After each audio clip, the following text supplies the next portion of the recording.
Hello everyone, welcome to my channel. ఈరోజు హనుమత్ జయంతి కదా. ఈరోజు టెంపుల్కి వెళ్దామని మార్నింగ్ నుంచి అనుకుంటున్నాము, అవ్వలేదు. మా అమ్మాయికి వర్క్ మూలాన ఇప్పుడైతే స్టార్ట్ అయ్యాము. మా ఇంటికి దగ్గరలో శివాలయం ఉంది. ముందు శివాలయానికి వెళ్ళి ఆంజనేయస్వామి గుడికి వెళ్దామనేసి ముందు శివాలయానికి అయితే వచ్చేసాము. ఇక్కడ చాలా బాగుంటుంది, ఖాళీ ప్లేసు. అది కార్తీక మాసంలో అయ్యి అయితే చాలా అన్నీ జరుగుతాయి. కార్తీక మాసంలో లలిత సహస్రనామ స్తోత్రాలు అన్నీ చాలా బాగుంటుంది టెంపుల్. ఎందుకంటే ఈరోజు హనుమత్ జయంతి మూలన ఇలా ఖాళీగా ఉంది, కానీ ఇప్పుడు ఫుల్ రష్గా ఉంటుంది. ఈసారి రష్గా ఉన్నప్పుడు కూడా నేను మీకు వీడియో తీసి చూపిస్తాను. ఇక్కడైతే బయట శివలింగం ఉంటుంది, ఇక్కడైతే దండం పెట్టేసుకొని లోపలికి వెళ్ళాము. ఇదైతే ఎంట్రన్స్. లోపలికి వెళ్ళి ముందు రాముల వారిని అయితే దర్శించుకున్నాము. ఇది శివాలయమే కానీ అందరి దేవుళ్ళు ఉంటారు ఇందులో. ముందు రాముల వారిని అయితే దర్శించేసుకొని శివయ్యని అయితే దర్శించుకున్నాము. ఇక్కడ దర్శించేసుకొని ఈ గుడి లోపలే ఈ టెంపుల్ చుట్టూరు ఇంకా చాలా దేవుళ్ళు ఉంటారు. వినాయకుల వారు, సుబ్రహ్మణ్య స్వామి, సూర్యనారాయణమూర్తి, లలితాదేవి, వీళ్ళందరికీ కూడా నమస్కారం చేసుకొని ఇక్కడైతే ప్రశాంతంగా కాసేపు కూర్చున్నాం అనమాట. ఈ దేవుడి దగ్గర చాలా ప్లెజెంట్గా ఉంది. ఈరోజైతే అసలు ఈవినింగ్ కూడా వస్తాం అనుకోలేదు టెంపుల్కి, కానీ వచ్చాము ఏదో ఒకలాగా. 6 అయిపోయింది. మా అమ్మాయికి అయితే వర్క్ అది అయ్యేటప్పటికి ఇలాగా కూర్చొని ఇక్కడి నుంచి హనుమాన్ టెంపుల్కి అయితే వెళ్తున్నాము. అక్కడ కూడా చాలా బాగుంటుంది. ఆ పక్కనే వెంకటేశ్వర స్వామి టెంపుల్ కూడా ఉంటుంది. ఇది వెంకటేశ్వర స్వామి టెంపుల్ అనమాట, ఈ గోపురం కనిపించేది.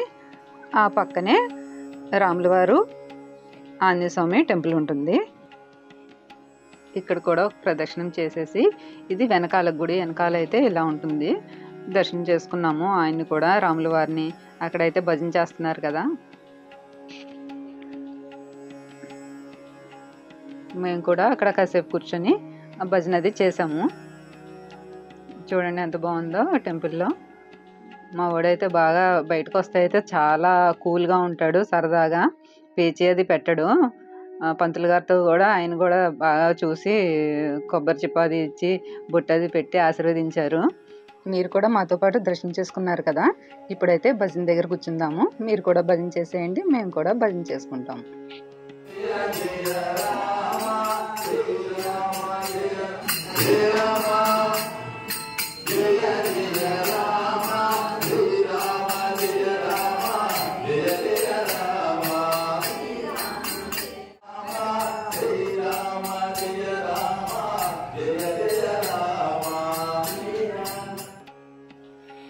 భజన తర్వాత ప్రసాదం అయితే తీసుకున్నాము.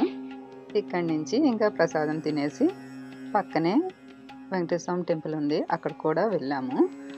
కానీ ఈరోజు ఇంత బాగా దర్శనం అవుతుందని మేము అనుకోలేదు. అనుకోకుండా వచ్చామన్నమాట. అసలు అవదేమో మా అమ్మాయి వర్క్ వల్ల అనేసి అనుకున్నాం, కానీ బాగానే అయినాయి. 3 టెంపుల్స్కి బాగా వచ్చాము. ఇది వెంకటేశ్వర స్వామి టెంపుల్ అనమాట, కొత్తగా కట్టారు. ఇక్కడ కూడా దర్శనం చేసేసుకున్నాం. మా వాడు చూసారా టెంపుల్లో ఖాళీగా ఉంది కదా, ఆడుకుంటున్నాడు అనమాట.